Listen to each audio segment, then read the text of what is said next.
Hey everyone, welcome back to career in action. लगन आपकी, advice हमारी। This is Shilpa Saroj and आज के 10 कदम राउंड 5 में आप सभी का बहुत बहुत स्वागत है। सो आज के इस वीडियो में जैसे कि आप देख पा रहे हो, सामने दिख रहा है आपको WCL, SSCL और BCCL, यही एग्जाम जो है आपके होने वाले हैं। ठीक है, तो उसके रिगार्डिंग हम ये देखेंगे कि आपकी तैयारी जो है कितनी है 10 कदम राउंड में। आज हम देखेंगे कि 10 क्वेश्चन में से आप कितने अटेम्प्ट कर पा रहे हो। ठीक है, आपको क्या करना है, एक पेन पेपर ले लीजिए और जैसे क्वेश्चन मैं पढ़ूंगी जस्ट अपना राइट डाउन करिए कि आप क्वेश्चन नंबर 1 का आंसर क्या होगा। उसके बाद फिर लास्ट में जो है अपना स्कोर बता दीजिएगा, आउट ऑफ 10 कितना आपने लाया। ठीक है, कमेंट सेक्शन में। अब कमेंट सेक्शन में ऐसा मत करिएगा कि 1 का 2, फिर दूसरे कमेंट कर रहे हैं तीसरे का चौथा है और फिर 4 का B, ऐसा करके नहीं करना है। जस्ट स्कोर बताइए कि कितना आपने स्कोर करा। ठीक है, आउट ऑफ 10। ठीक है, ये समझ में आ गया। आने बढ़े तो आपकी बार जो है ट्रिपल माइनिंग बार है, क्योंकि 3 एग्जाम को हम लोग कंसिडर कर रहे हैं एक तरीके से। देखो, WCL, SSCL और BCCL। ठीक है, माइनिंग से की बात करेंगे तो भाई देखो, ये सारे जो क्वेश्चंस है ना वो EMT का है। ठीक है, डीजे देश में कब बुक उठा लीजिएगा, वही मिल जाएगा सारा आपको। ठीक है, तो आपको समझ में आएगा जब आप क्वेश्चन देखोगे तब। तो चलो उससे शुरू करते हैं, है ना, बिना देरी करते हुए। ऑलराइट, सो यहाँ पे SSCL का माइनिंग सिद्धार्थ का टेस्ट सीरीज है जो आप ले सकते हो, और WCL के लिए भी ले सकते हो और SSCL के लिए ले सकते हो। ठीक है, और बाकी आप टेलीग्राम पे नहीं ज्वाइन किया तो टेलीग्राम पर ज्वाइन कर लीजिए। फ्री वार डेली क्विज होती है मंडे टू फ्राइडे। टाइमिंग है आपका 11 बजे सुबह, उसके बाद शाम को आपका 5 बजे नॉन टेक्निकल पोर्शन। ठीक है, ये समझ में आ गया, ज्वाइन कर लीजिए फटाफट। नहीं किया है तो बाकी कोई कन्फ्यूजन हो तो आप हमें कॉन्टैक्ट कर सकते हो, ये जो नंबर दिख रहा है यहाँ पे। ओके, अच्छा, मुझे फॉलो करना चाहते हो तो आप इंस्टाग्राम पर फॉलो कर सकते हो, करियर इन एक्शन को भी फॉलो कर लीजिए। ओके, बढ़ते आने, बहुत बढ़िया। चलिए शुरू कर लेते हैं अब। तो लास्ट सेशन में यानी कि राउंड 4 में आपको क्वेश्चन ऑफ द डे दिया गया था। वो क्वेश्चन क्या था? बहुत लोगों ने इसका रिप्लाई दिया है, इसका रिस्पॉन्स दिया है और वो सही दिया है। क्वेश्चन ये था, what experience required underground mine to appoint rescue room incharge. अब क्वेश्चन में कहना था कि कितना एक्सपीरियंस चाहिए होता है अंडरग्राउंड माइन में ताकि हम रेस्क्यू रूम इंचार्ज को अपॉइंट कर सकें। तो कितना उसका एक्सपीरियंस होना चाहिए? 1 साल, 2 साल, 3 साल, 5 साल का एक्सपीरियंस। तो मिनिमम जो है 3 साल का एक्सपीरियंस को ज़रूरी है, तभी हम उसको अपॉइंट करेंगे रेस्क्यू रूम इंचार्ज को। ओके, ये समझ में आया? बहुत लोगों ने इसका सही जवाब दिया था, तो बहुत बढ़िया। अब आगे बढ़ते हैं अपने पहले क्वेश्चन पे। तो हमारा सबसे पहला क्वेश्चन है, which acid is use to measure borehole deviation. ठीक है, क्वेश्चन में क्या कह रहा है, कौन से एसिड को हम यूज करते हैं बोरहोल डेविएशन को मेजर करने के लिए? Sulphuric acid, hydrochloric acid, nitric acid या फिर हाइड्रोफ्लोरिक एसिड? चलिए बताइए, आपका टाइम स्टार्ट होता है अब।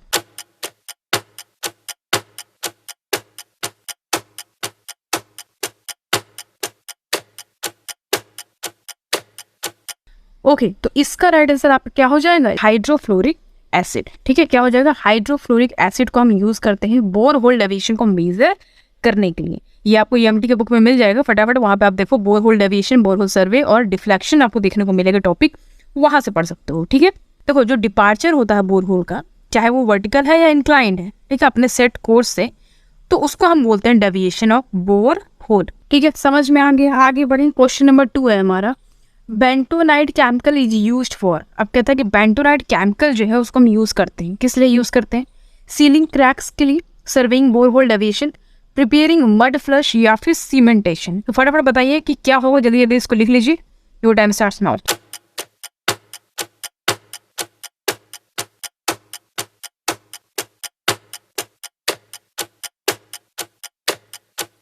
बहुत बढ़िया, इसका राइट आंसर आपका हो जाएगा बेंटोनाइट। बहुत ही इंपॉर्टेंट टॉपिक है। तो बेंटोनाइट केमिकल को हम यूज करते हैं preparing mud flush, mud flush को प्रिपेयर करने के लिए। थोड़ा इसको हम विस्तार से समझेंगे कि बेंटोनाइट है क्या एक्चुअली। ठीक है, तो बेंटोनाइट की जब हम बात करते हैं तो एक तरीका क्ले है। ठीक है, इसका पर्टिकुलरली बहुत सारे यूज है इंडस्ट्रीज में, बोले अगर हम तो ये क्या करता है, ये जो पानी है ना उसको होल्ड कर सकता है और उसका जो वेट है वो बहुत ज़्यादा हैवी हो जाता है। तो बेसिकली इसको हम ड्रिलिंग में यूज़ करते हैं, ड्रिलिंग वेल्स में इसको यूज़ करते हैं। क्यों? क्योंकि जब ये वाटर के साथ मिक्स होता है तो बेंटोनाइट, तो ये एक वॉल क्रिएट करता है ना। होल जब हम ड्रिलिंग करते हैं, जब होल करते हैं तो एक वॉल बना लेता है। तो जिससे क्या होगा कि जो वॉल बना है वो क्या हुआ, अगर वॉल नहीं बनता तो कोलैप्स हो जाएगा आपका जो भी आप ड्रिलिंग कर रहे हो, है ना। तो ड्रिलर्स इसको कभी कभी फिल्टर केक भी बोलते हैं, है ना, जो कोटिंग ये वो बनाता है उसको।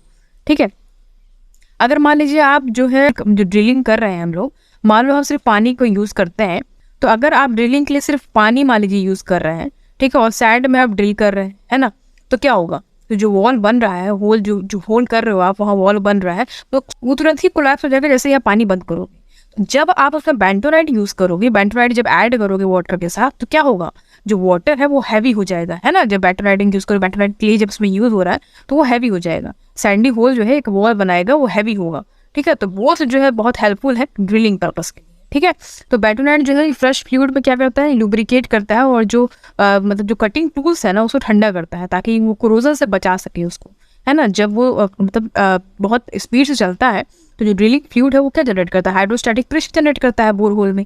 तो जिसके वजह से क्या होता है कि ये जो आपका फ्लूइड है, गैस पेनिट्रेशन हो रहा है, वो रोकता है उसको।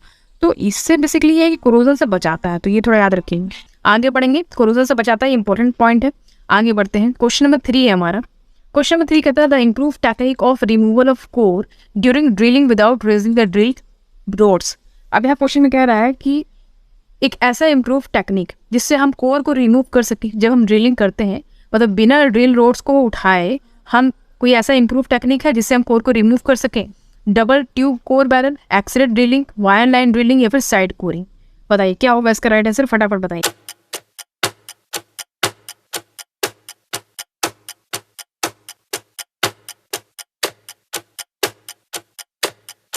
बहुत बढ़िया, इसका राइट आंसर आपका हो जाएगा वायर लाइन ड्रिलिंग। क्या हो जाएगा, वायर लाइन ड्रिलिंग बोलते हैं इसको, ठीक है।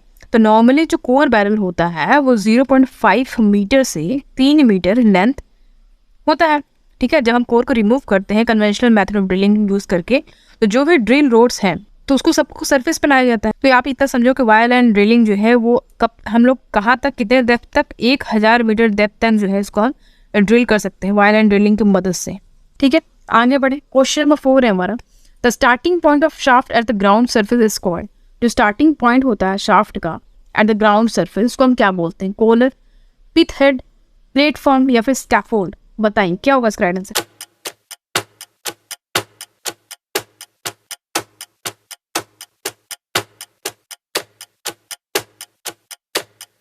बहुत बढ़िया, इसका राइट आंसर होता है आपका, उसका हम कोलार बोलते हैं। क्या बोलते हैं, कोलार बोलते हैं, ठीक है। समझ में आया। कोलार कुछ चीजें हैं, कुछ बिल्कुल डेफिनेशन है, बिल्कुल उसको याद कर लीजिए, इसमें कोई वैसी वाली बात नहीं है कि क्या होगा। आगे बढ़ते हैं, क्वेश्चन नंबर 5। क्वेश्चन 5 है, Koepe rope may not remain in use without the prior permission of the chief inspector for more than dash year. तो यहाँ पे कहना चाह रहा है कि जो कोप रोप होता है उसको हम कितने समय से ज़्यादा यूज़ नहीं कर सकते हैं, और एक बात ये है कि उसका प्रायर परमिशन हमको लेना होगा चीफ इंस्पेक्टर से। तो कितने ज़्यादा समय के लिए हम इसको यूज़ नहीं कर सकते हैं, not in remain in use, 1.5 साल, 2.5 साल, 3 साल, या फिर 2 साल। बताइए क्या होगा इसका राइट आंसर, फटाफट बताइए।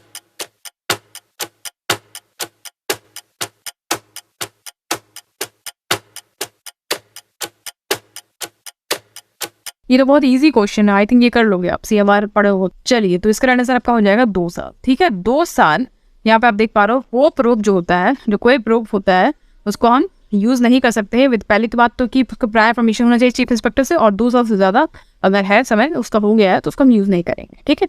समझ में आया। आगे बढ़े, क्वेश्चन नंबर 6 है, no priming station shall be located from the side of blasting within dash metre. अब कहता है कोई भी प्राइमिंग स्टेशन वहां पे लोकेटेड नहीं होना चाहिए जहां पे ब्लास्टिंग साइड है ना, कितने मीटर के अंदर में, 45 मीटर, 60 मीटर, 90 मीटर, या फिर 120 मीटर। जल्दी बताइए, फटाफट बताइए।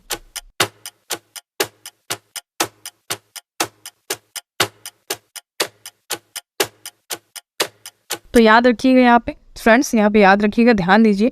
तो यहाँ पे देखो क्वेश्चन में ये कह रहा है कि जो ब्लास्टिंग जहाँ पे हो रहा है, ब्लास्टिंग साइड जो है, ठीक है, उसके कितने मीटर के अंदर में कोई भी प्राइमिंग स्टेशन नहीं होना चाहिए। तो 60 मीटर के अंदर में कोई भी प्राइमिंग स्टेशन वहाँ पे नहीं लोकेटेड होना चाहिए, ठीक है। समझ में आया, 60 मीटर याद रखिएगा। आगे बढ़ते क्वेश्चन नंबर 7 है, the method of sinking use through any fixed water bearing strata except in running sand is dash. ठीक है, तो यहाँ पे ये बुकिश लैंग्वेज लिखा हुआ है, इसको क्या बोलते हैं, ये एक तरीके से डेफिनेशन है। न्यूमेटिक कैजन बोलते हैं, सीमेंटेशन, फोर्स ड्रॉप, या फिर पिलिंग। इसका आंसर जो है फटाफट बताइए आप लोग क्या बोलते हैं। ये एमटी वाले में बुक में सब दिया है, इसमें बताना है आप।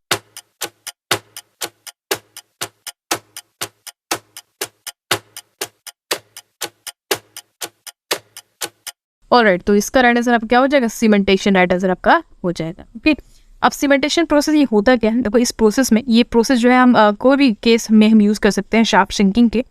पर्टिकुलरली जो है बेसिकली ये आपका कोई फिशर वाटर बियरिंग स्ट्रेटा में यूज़ होता है, मतलब रनिंग सैंड को छोड़ के और ये लूज ग्राउंड को छोड़ के, ठीक है, ये समझ में आ गया। और ये सक्सेसफुली जो है अप्लाई किया जाता है सिंकिंग में। अब मान लीजिए जो वाटर है वो बहुत ज़्यादा हैवी है, इन रश है, तो वहाँ पे भी इसको अप्लाई किया जाता है, ठीक है। और इसको हम यूज़ करते हैं किस लिए, जो कोलैप्स हो जाता है ग्राउंड में उसको स्टेबलाइज करने के लिए, और जो इनफ्लो है ग्राउंड वाटर का उसको कम करने के लिए, फ्लडिंग से बचने के लिए भी इसको किया जाता है।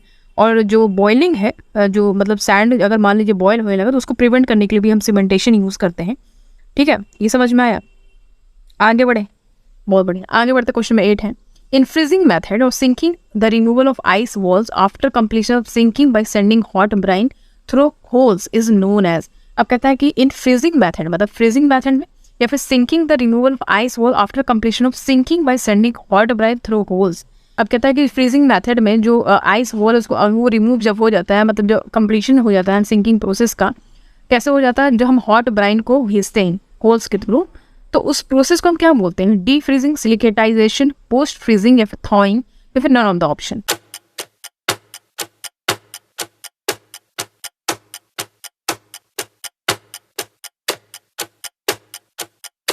ओके, सो इसको हम क्या बोलते हैं, बेसिकली इसको हम थॉइंग बोलते हैं, ठीक है, याद रखिएगा क्या बोलते हैं, थॉइंग बोलते हैं।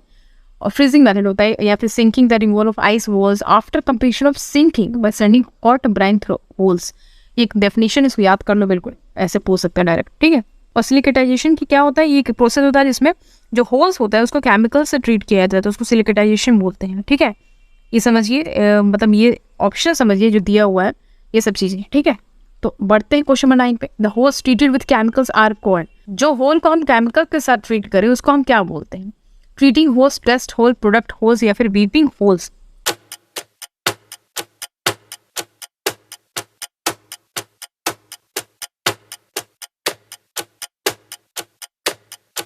ऑलराइट, याद रखिएगा इसको बोलते हैं प्रोडक्ट होल्स, ठीक है। जब आप सीमेंटेशन प्रोसेस पढ़ोगे ईएमटी में, वहाँ पे आपको देखने को मिलेगा लास्ट टाइम में। तो यहाँ पे ये समझना ज़रूरी है कि जो होल होते हैं उसको हम केमिकल से ट्रीट करते हैं तो उसको हम प्रोडक्ट होल बोलते हैं, और जो उनके नंबर होते हैं यूजुअली तीगुना होते हैं सीमेंटेशन होल्स के, याद रखिएगा इसको, ठीक है। तो इस सीमेंटेशन के बाद जो है after cementation of holes soft sinking जो प्रोसेस हम यूज़ करते हैं इसमें, ठीक है। ये समझ में आ गया। क्वेश्चन नंबर 10 देखेंगे। In direct rope haulage the service brakes have a braking capacity of dash. कहता है डायरेक्ट रोप हॉलेज में जो सर्विस ब्रेक होता है ना, उसका ब्रेकिंग कैपेसिटी कितना होता है, 3 times the static torque, 50 times the static torque या फिर 100 टाइम्स द स्टैटिक टॉर्क या फिर 80 टाइम्स द स्टैटिक टॉर्क। फटाफट बताइए इसका राइट आंसर क्या।